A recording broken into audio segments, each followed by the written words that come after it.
زندگی میں ایک بات کا افسوس ضرور رہے گا کہ جو لوگ میرے اپنے نہیں تھے مجھے اچھے بھی وہی لگے۔ بہت کچھ چھوڑ رکھا ہے میں نے اپنے اللہ کے بھروسے۔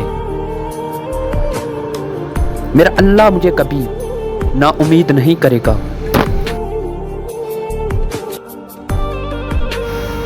ایک زمانہ ایسا آئے گا جب ہر انسان دوسرے انسان کو دھوکہ دینے میں مصروف ہوگا۔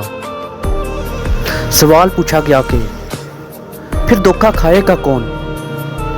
جواب ملا جو اعتبار کرے گا۔ وقت نے مجھے چپ رہنا سکھا دیا،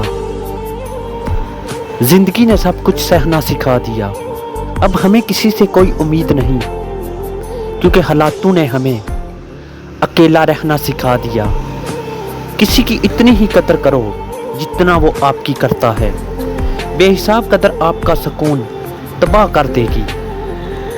جب زیادہ ہنسنے اور بولنے والا انسان اگر چپ ہو جائے تو سمجھ لیجئے کہ وہ اندر سے ٹوٹ چکا ہے۔